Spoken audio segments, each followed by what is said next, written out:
Hello friends, हमारे इस YouTube channel पर आपका हार्दिक स्वागत है। आज जो कहानी हम आपको सुनाने जा रहे हैं वो बहुत ही दर्द भरी और दुखद घटना पर आधारित है। आज 21वीं सदी के इस दौर में अगर कोई शख्स ये मानता है कि सामने वाले के पैरों की धूल को उठाकर अगर मैं अपने माथे पर लगा लूँ तो मेरी सारी परेशानियाँ दूर हो जाएंगी, सारी मुसीबतें दूर हो जाएंगी, रोज़गार ठीक हो जाएगा, नौकरी मिल जाएगी, मेरी शादी हो जाएगी, बीमारी दूर हो जाएगी, मकान बन जाएगा, कर्ज उतर जाएगा, तो आप इसे क्या कहेंगे? ऐसे एक नहीं, दो नहीं, बल्कि लाखों की तादाद में है। उन इंसानों को क्या कहेंगे जो बहुत दूर दूर से पैदल चलकर कुछ खास जगहों पर जाते हैं और वहाँ एक हैंडपंप लगा है और उस हैंडपंप को चलाकर उसमें से पानी पीते हैं और फिर ये मान लेते हैं कि अब उनकी सारी मनोकामनाएं, सारी इच्छाएं पूरी हो चुकी हैं, तमाम बीमारियां दूर हो चुकी हैं, तमाम परेशानियां दूर हो चुकी हैं, रोजगार, पैसे, कर्जा, सब परेशानियां ख़त्म, सब ठीक हो जाएगा। तो ऐसे लोगों को आप क्या कहेंगे? और ना सिर्फ ऐसे लोग बल्कि उस हैंडपंप का पानी पीने के लिए लंबी लंबी लाइनें लगी हैं कि अब कब मेरी बारी आए, प्यास लगी हो या ना लगी हो, लेकिन पानी ज़रूर पीना है, क्योंकि उसकी ज़िंदगी की सारी चीज़ें, सारी परेशानियां दूर उसी से होने वाली हैं। तो हैंडपंप का पानी पीने वाले लाखों लोग जिनकी परेशानी दूर हो जाए और चरणों की धूल को उठाकर सिर्फ माथे पर लगा लेने भर से सब कुछ ठीक हो जाए, ऐसे भक्तों ने अपने ही जैसे इंसान को अपना भगवान बनाया और उस भगवान को इस हद तक पूजा कि वो अपनी गाड़ी में बैठकर जा रहा था। धूल से भरी सड़क थी, उस गाड़ी के पहिए से उस कच्ची सड़क की धूल उड़ रही थी, लोगों की तादाद लाखों में थी। उस उड़ती धूल को लोग मुट्ठी में पकड़ पकड़ कर और ज़मीन पर बने पहिए के निशान को ज़मीन पर हाथ रख रख कर अपने माथे से लगा रहे थे, इस उम्मीद के साथ कि अब उनकी ज़िंदगी की सारी परेशानियां, सारे गम, सारी तकलीफ़ें दूर हो जाएंगी और वह इंसानों का बनाया हुआ भगवान अपनी गाड़ी में बैठकर चला जा रहा है और लोग उस धूल को, उसके चरणों की धूल को, गाड़ी के पहिए से उड़ी धूल को उठाकर माथे पर लगाने के लिए झुके और बैठे और पीछे से लोगों का रेला आया। जो बैठा था वो बैठा रह गया और जो झुका हुआ था उसको गिरा दिया गया और उसके बाद भीड़ उनके ऊपर से दौड़ती रही, भागती रही और लोग चरणों की धूल के लिए चरणों तले रौंद दिए गए। इसके फलस्वरूप 121 मासूम और निर्दोष लोगों की मौत हो गई। कमाल की बात यह है कि एक यूपी पुलिस का कांस्टेबल जो आगे चलकर असिस्टेंट सब इंस्पेक्टर बना, वो इसी यूपी में रहते रहते अचानक इतना बड़ा बाबा कैसे बन गया कि 2.5 लाख का मजमा, 2.5 लाख लोग उसके सत्संग में पहुंच गए। क्या शक्ति है बाबा के अंदर और क्या है इसकी पूरी कहानी? तो आइए आप भी सुन लीजिए इसकी पूरी सच्चाई। यूपी के एक गांव में 3 बच्चे पैदा होते हैं। उनमें से एक का नाम उसके माँ बाप रखते हैं सूरजपाल सिंह जाटव। सूरजपाल सिंह जाटव मंझला बेटा था। गांव में पढ़ाई लिखाई की और अब नौकरी की तलाश थी। गांव में तो कोई चांस था नहीं, तो यूपी पुलिस में उसने अर्जी डाली और कांस्टेबल की नौकरी उसे मिल गई। यूपी पुलिस में भर्ती हो गया। इधर से उधर थानों में उसकी तैनाती होती रही, पोस्टिंग होती रही। फिर उसके बाद उसे यूपी पुलिस के LIU यानी लोकल इंटेलिजेंस यूनिट में भेज दिया गया। LIU एक खुफिया एजेंसी होती है। सूरजपाल सिंह जाटव की तैनाती इधर उधर होती रही और आखिर में उसकी पोस्टिंग आगरा में हुई। अब तक एक लंबा अरसा हो गया था यूपी पुलिस में और अब तक सिर्फ असिस्टेंट सब इंस्पेक्टर ही बन पाया था। लेकिन जब वो आगरा आया तो वहाँ एक लड़की ने पुलिस स्टेशन में जाकर रिपोर्ट लिखाई कि आगरा LIU में तैनात ASI सूरजपाल सिंह जाटव ने उसके साथ रेप किया है, यानी यौन शोषण किया है। पुलिस ने कंप्लेंट लिखी अपने ही पुलिस वाले साथी के खिलाफ। सूरजपाल जाटव को अरेस्ट कर लिया गया और जेल भेज दिया गया। इसके बाद मामला कोर्ट में गया, कोर्ट से बेल मिली, जमानत पर बाहर आया। इस दौरान फिर उसके ऊपर इल्ज़ाम लगा 5 अलग अलग जगहों से ज़मीन हथियाने का, उसमें भी उस पर मुकदमा चल रहा है। फिर एक और मामला सामने आया और उस मामले ने ही सारी चीज़ें बदल कर रख दी। तो हुआ ये कि जब सूरजपाल सिंह जाटव यूपी पुलिस के एएसआई पर रेप का इल्ज़ाम लगा तो उसके बाद वो जेल चला गया। वापस आया, उसे लगा कि पुलिस की नौकरी में अब कुछ होने वाला नहीं है। जहाँ चाहता था वहाँ नहीं पहुँच पाया, ऊपर से जेल भी जाना पड़ गया। तो हटाओ ये सब कुछ नया करते हैं। अब उसके दिमाग में ये सारे ख्यालात, सारे विचार दौड़ रहे हैं। उसके बाद उसने सोचा कि कुछ अच्छा करते हैं। अब क्या करें, अब कुछ बड़ा किया जाए। उधर उसे मालूम था कि यह रेप का मामला है, तो नौकरी तो वैसे भी जानी है, और अब यूपी पुलिस डिपार्टमेंट ने उसको सस्पेंड भी किया हुआ था। अभी हाल फिलहाल बेरोजगार भी है, इंक्वायरी चल रही है। उधर पता नहीं नौकरी जाएगी या नौकरी मिल पाएगी, ये अभी पक्का पता नहीं था। ये सारी बातें उसके दिमाग में चल रही थी। तब उसने काफ़ी सोचा और उसने आसपास देखा। बहुत सोच विचार करने के बाद उसे लगा कि अपने देश में बाबा बहुत ज़्यादा हैं और इनकी बाबागिरी की दुकान बहुत अच्छी चल रही है। क्यों ना मैं भी बाबा बन जाऊं। अच्छा धंधा है, ना इसमें पूंजी लगानी है और कुछ करना भी नहीं है। बस इतने सारे दुखी परेशान लोग हमारे देश में भरे पड़े हैं, उनको कुछ यूं ही बेवकूफ़ बनाना है। भक्त तो आ ही जाएंगे। फिर उसने तय कर लिया कि मैं अब बाबा बनकर ही रहूँगा। अब उसके बाद बाबा बनने के लिए क्या किया जाए। आगरा में उसका एक छोटा सा मकान था। अब वो इधर उधर घूमकर आगरा के उसी मकान में आया और उसके बाद उसने अपना नाम बदल लिया। पहले इसने अपने माँ बाप का दिया हुआ नाम सूरजपाल सिंह जाटव बदल दिया और कहने लगा कि मैं अब सूरजपाल सिंह जाटव नहीं हूँ, अब मैं बाबा नारायण साकार हरि हूँ। अब नाम तो बदल लिया, पुराना नाम छोड़ दिया, लेकिन इतनी जल्दी बाबा कैसे बनेंगे, अभी तो बहुत कुछ करना बाकी है। फिर उसे लगा कि मार्केट में जितने बाबा हैं सभी एक ही जैसे दिखते हैं, एक जैसा चोला, बढ़ी हुई दाढ़ी। तो अब इस भीड़ में, इस कंपटीशन में कहाँ उनके सामने टिक पाऊंगा। कुछ डिफरेंट करते हैं, बिल्कुल वैसे ही जैसे कॉरपोरेट कंपनी या कोई बिजनेसमैन घराना सोचता है। इसने सोचा कि कुछ नया करते हैं, लेकिन क्या किया जाए, कैसे करें। इसने सोचा कि अब गेटअप बदल लेते हैं। ये जो भक्त सोचते हैं ना कि बाबा एक जैसे ही दिखते हैं, धोती कुर्ता में या सिर्फ धोती में, वही एक कलर, बढ़ी हुई दाढ़ी, बेतरतीब बाल। वो बोला नहीं, इस बार बाबा अप टू डेट होंगे और नई स्टाइल में होंगे, एकदम टाइम के हिसाब से। तो कैसे होंगे अप टू डेट।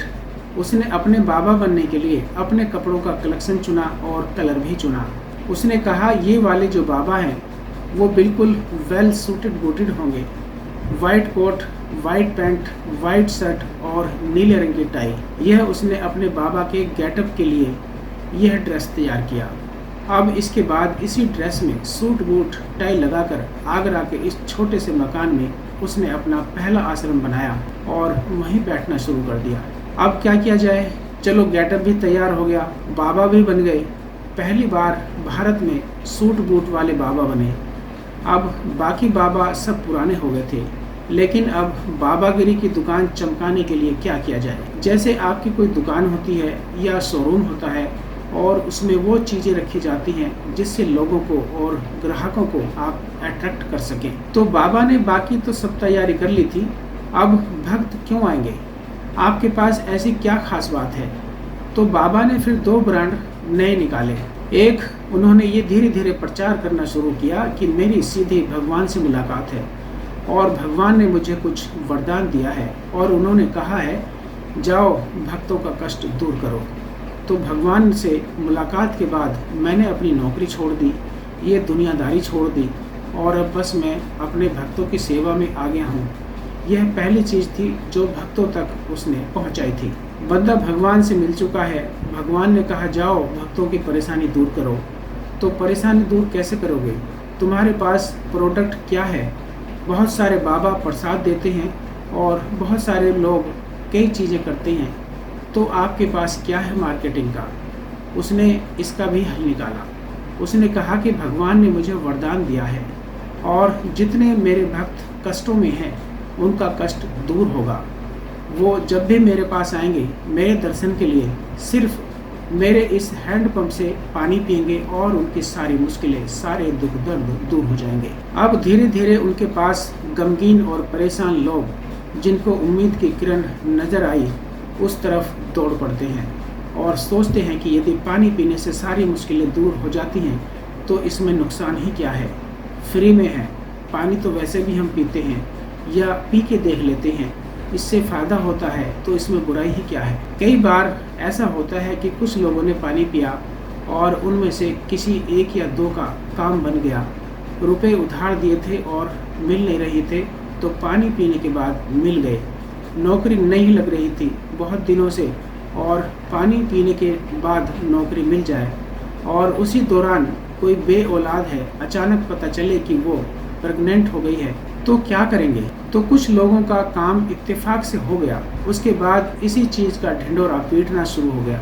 बाबा की दुकान चल पड़ी, बाबा के हैंडपंप का पानी पी लो सब ठीक हो जाएगा, और पब्लिक का तांता लग गया, भक्तों का तांता लग गया। सब लोग पानी पीने के लिए आ रहे हैं और अपने कष्ट, अपने दुख दर्द दूर कर रहे हैं। अब बाबा की पहली मंजिल पार हो गई थी। अब बाबा ने कहा कि अब क्या किया जाए। उन्होंने ये पानी पीने का प्रोग्राम सिर्फ 2 दिन रखा था, क्योंकि जिस गली में आश्रम था उस गली में बाकी लोग भी थे जो बाबा के भक्त नहीं थे। अब जब भी बाबा के भक्तों की तादाद बढ़ने लगी तो पूरी गली परेशान हो गई। छोटा सा घर, उसमें एक हैंडपंप, दूर दूर से लोग आकर कतार में लग जाते, गली में जाम, गली के लोगों की मोटरसाइकिल, साइकिल वो भक्त कई बार चुरा ले गए, तो गली के लोग उससे बहुत परेशान रहने लगे। सूरजपाल सिंह से बने थे बाबा नारायण साकार हरि। अब धीरे धीरे जब भक्त आने लगे तो उन्होंने कहा कि ये बाबा तो बहुत डिफरेंट हैं, बहुत भोले हैं, सूट वूट पहनकर बैठते हैं, तो अब इनका नाम भोले बाबा हो गया। पहले बड़ा नाम था नारायण साकार हरि, तो अब इनका नाम भोले बाबा चल पड़ा। तो दुकान चल पड़ी, नाम चल पड़ा। अब बाबा को लगा जगह बहुत कम है, श्रद्धालु बढ़ते जा रहे हैं। फिर उन्होंने अपने गांव की तरफ रुख किया। गांव में इनके पास कई बीघा जमीन थी। उस जमीन पर इन्होंने अपना बड़ा सा आश्रम खोला और कहा कि अब बाबा यहीं से लोगों को सारे आशीर्वाद दिया करेंगे, उनके कष्ट दूर करेंगे। अब धीरे धीरे बाबा की दुकान चलने लगी थी। हैंडपंप के पानी के साथ अब कुछ दूसरी चीज भी चाहिए थी। तो फिर ये हुआ कि अगर बाबा जहाँ पर कदम रख देते, अगर उस जगह के धूल को उठाकर कोई अपने माथे पर लगा ले तो उसकी बल्ले बल्ले, सारी परेशानी दूर। पानी तो मिल ही रहा था, अब साथ में चरणों की धूल भी मिलने लगी तो बहुत अच्छा हो गया। अब धीरे धीरे बाबा का दायरा बढ़ रहा था। पहले हाथरस के आसपास, फिर आगरा, फिर यूपी, फिर उत्तराखंड, फिर दिल्ली, फिर राजस्थान, फिर बिहार, फिर एमपी भक्त आने लगे, क्योंकि मार्केट में नए बाबा आए थे। उनकी कहानियां चारों तरफ सुनाई जाने लगी। बहुत सारे लोग बाबा के करीब जा नहीं सकते थे, तो क्या करें। तो बाबा गाड़ी में जाते तो गाड़ी के पहिए के नीचे के धूल को भी लोग बस बाबा के चरणों की धूल ही समझते थे। सब लोग बस बाबा के पीछे पीछे। उधर इन सब के बीच बाबा का वो रेप वाला केस भी चल रहा था। फिर बाबा हाई कोर्ट पहुँचते हैं, वहाँ से बाबा को बेल मिलती है, वो बेल पर बाहर हैं और आज 2024 है। यदि हम आज की बात करें तो वो केस आज भी पेंडिंग है इलाहाबाद के हाई कोर्ट में। इन्हीं भोले बाबा का केस, एक यौन शोषण का केस। तो खैर अब बाबा की दुकान चल पड़ी है। अब बाबा ने कहा अकेले कब तक बैठूं, बीच में कुछ और भी तो होना चाहिए। तो इनकी एक मामी है, ये अपने साथ मंच पर उनको बैठाने लगे हैं। हालांकि उनकी पत्नी भी है, नाम है कटोरी देवी, लेकिन वो शायद उतना ठीक से बोल नहीं पाती हैं। तो मामी को इन्होंने अपने साथ मंच पर बैठाना शुरू किया है। कुछ ज्ञान लोगों को वो भी देती हैं। अब भक्तों का तांता लगने लगा था, भक्तों की भीड़ ज़्यादा होने लगी थी। फिर उन्होंने कहा कि अब जहाँ जहाँ मुझे भगवान कहेंगे, मैं उन्हीं जगहों पर सत्संग करने जाऊँगा जहाँ के लिए ऊपर से बुलावा आएगा। तो अब वो बुलावा आता है और बाबा ऐलान कर देते हैं कि उन्हें मंगलवार यहाँ, अगले शनिवार को वहाँ। तो अब 2 ही दिन बाबा लोगों को, अपने भक्तों को दर्शन दे पाते हैं। आगरा में मंगलवार और शनिवार सिर्फ 2 ही दिन दर्शन देते हैं। आगरा की वो जो छोटी सी पहली कुटिया थी अब वो बंद हो चुकी है, लेकिन भक्त तो वहाँ अभी भी आते हैं। उनकी भक्त ज़्यादातर महिलाएं वहाँ आती हैं, ताला लगा हुआ देखती हैं, तो वह अपने साड़ी के पल्लू से उस घर के आसपास की सफाई करती हैं, माथा टेकती हैं और चली जाती हैं। माथा टेकने की बात जब बाबा तक पहुंची, उन्होंने कहा कि ये बहुत गलत हो रहा है। फिर बाबा ने ऐलान किया कि हर मंगलवार और शनिवार को कुछ घंटों के लिए वो कुटिया खुलेगी। लोग आए, माथा टेकें, हैंडपंप से पानी पिएं और चले जाएं। हर मंगलवार और शनिवार को आगरा के उस छोटी सी गली में अब लोगों की भीड़ जुड़ना शुरू हो जाती है और ये सिलसिला अब हमेशा के लिए शुरू हो जाता है। अब उन्होंने नए नए ठिकानों के बारे में ऐलान करना शुरू कर दिया कि इस मंगलवार मुझे ऊपर से आदेश है कि हाथरस में करूँगा, और पहुँच गए हाथरस में करने के लिए। अब हाथरस में करना था 2 जुलाई को।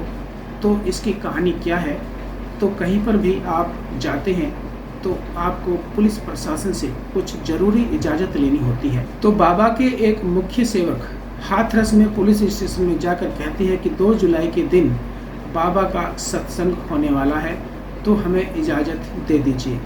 पुलिस कहती है कि ठीक है, कितने लोग आएंगे वो आप बता दीजिए। तो उन्होंने कहा कि करीब 80,000 लोग आएंगे। तो उसके बाद पुलिस ने उनको परमिशन दे दी। ये जो अब आगे का विवरण, आगे की कहानी मैं आपको सुनाने जा रहा हूँ, वो एसडीएम की रिपोर्ट के अनुसार है।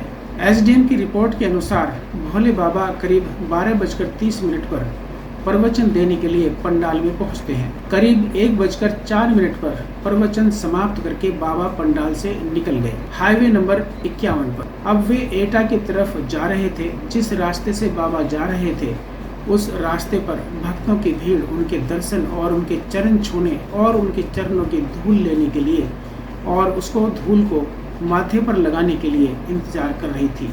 बीच रोड पर बने डिवाइडर पर बहुत सारे भक्त मौजूद थे। वो भोले बाबा के दर्शन के लिए डिवाइडर से अचानक कूद पड़े। भीड़ बाबा तक ना पहुंच पाए, इसके लिए बाबा ने अपने पर्सनल सिक्योरिटी टीम रखी हुई थी, जिनको वो ब्लैक कमांडो कहा करते थे। तो ब्लैक कमांडो और उनके पर्सनल सुरक्षा कर्मचारी और सेवादार थे। ये लोग डंडा लेकर पहले से ही वहाँ मौजूद थे ताकि उनके भक्त बाबा के करीब ना पहुंच जाएं। और उन लोगों ने भीड़ को पीछे खदेड़ा। इत्तेफाक से उस सड़क पर, जिस सड़क से बाबा का काफिला गुजरा था, उसके बराबर में एक खेत था और खेत में ढलान था और लोग उस ढलान में गिरने लगे। और जब वो गिरे तो भीड़ एक के ऊपर एक गिरने लगी और उस गिरने की वजह से जो लोग भी गिरा, उसके बाद वो उठ नहीं सका और भीड़ उनके ऊपर से होकर भागने लगी। अब इस केस की पहली एफआईआर दर्ज हो गई है उसी हाथरस के पुलिस स्टेशन में, और एफआईआर में पूरी कहानी मौजूद है। आपको जो इम्पोर्टेंट चीज़ है सिर्फ वो बताता हूँ। एफआईआर की जुबानी हादसे के करीब 8 घंटे बाद रात 10:18 पर ये एफआईआर दर्ज की गई थी। तो एफआईआर में लिखा है कि 2 जुलाई को सिकंदर राव के फुलरई गांव के करीब जीटी रोड के पास भोले बाबा के सत्संग के आयोजन के लिए उनके मुख्य सेवादार देव प्रकाश मधुकर की तरफ से थाने को एप्लीकेशन मिली। कार्यक्रम में 80,000 लोगों के इकट्ठा होने की बात कही गई थी और उसी हिसाब से पुलिस प्रशासन ने इंतजाम किया था। लेकिन 2 जुलाई को सत्संग के दौरान 2.5 लाख से ज़्यादा भक्तों की भीड़ इकट्ठा हो गई, जिसकी वजह से जीटी रोड पर ट्रैफिक जाम हो गया। कार्यक्रम खत्म होने के बाद जब भोले बाबा अपनी गाड़ी में सवार होकर दोपहर करीब 2 बजे वापस लौट रहे थे, तभी महिला, पुरुष, बुजुर्ग, बूढ़े, बच्चे उनकी गाड़ी के गुजरने के रास्ते से धूल समेटना शुरू कर देते हैं। ये चरणों की धूल वाले जो अल्फाज हैं, ये एफआईआर में दर्ज हैं। जीटी रोड की दूसरी तरफ लगभग 9 मीटर गहरे खेत में उस वक्त पानी और कीचड़ था। आयोजन समिति और भोले बाबा के सेवादार हाथों में डंडे लिए हुए थे। डंडों से वह भीड़ को जबरदस्ती रोकने की कोशिश कर रहे थे बाबा के करीब, जिससे वो ना पहुंच पाए, जिसकी वजह से भगदड़ मच गई।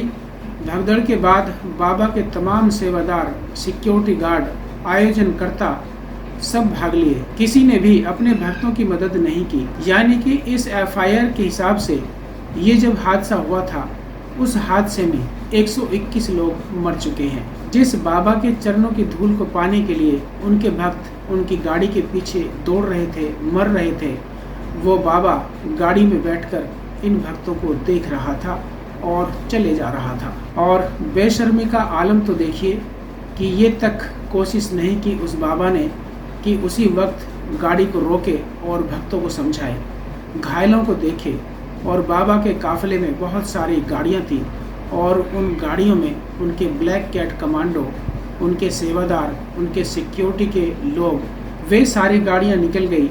एक भी गाड़ी ने उन घायलों को, जिनमें से बहुत सारे लोगों की शायद जान बच सकती थी, उन्होंने पलटकर वापस नहीं देखा।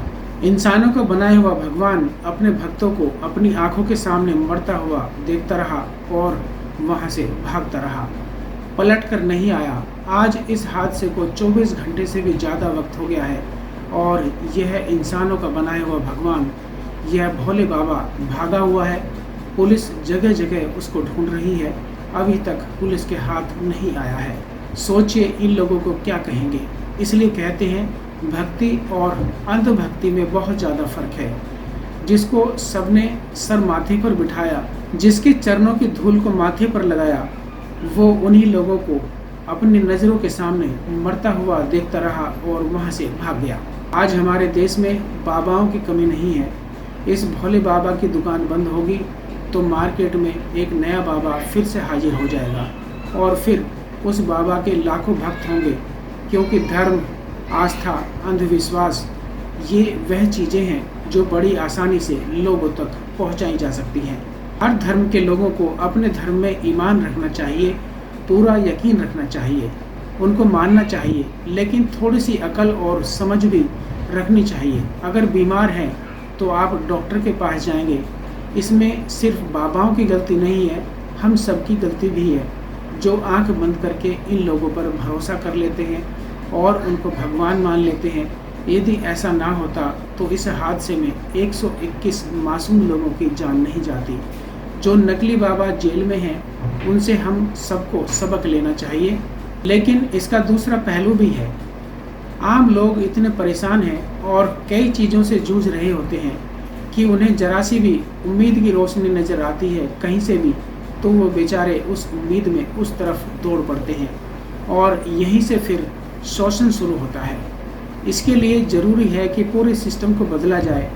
ऐसी चीज़ों को लेकर बहुत सारे कानून भी बनाए गए हैं, लेकिन पालन होता नहीं है और जो नेता कानून बनाते हैं वही फिर रास्ता भी देते हैं। ऐसे बाबाओं को पैदा करने का, ऐसे बाबाओं को उस मकाम तक पहुंचाने का, और फिर उनकी दुकान भी चलाते हैं, क्योंकि बाबागिरी की दुकान में चाहे कुछ हो या ना हो, लेकिन पैसा और जायदाद बहुत ज़्यादा है। सोचो कि जो आदमी बाबागिरी कर रहा है, जिसके साथ सीधे ऊपर वाले का कनेक्शन है, उसे मोह माया, ज़मीन जायदाद, पैसे, इन सब से क्या लेना देना, इन सब चीज़ों की उसको क्या ज़रूरत है। ये सब तो बिजनेसमैन का काम है। लेकिन आप किसी भी अपने देश के बाबा की प्रॉपर्टी उठाकर देख लीजिए, ये सब के सब अरबपति मिलेंगे। तो ये थी आज की अफसोसनाक और बहुत ही दर्दनाक कहानी, जिसमें 121 मासूम लोगों की जान चली गई। दास्तान जुर्म अभी बाकी है। हम जल्दी फिर लौटेंगे एक और नई कहानी के साथ। तब तक आप अपना और अपनों का ख्याल रखें। हमारी ये कहानी आपको अच्छी लगी हो तो हमारे इस चैनल को सब्सक्राइब करें, वीडियो को लाइक और शेयर करें। नीचे कमेंट बॉक्स में आप अपनी राय और सुझाव जरूर दें। बहुत बहुत धन्यवाद।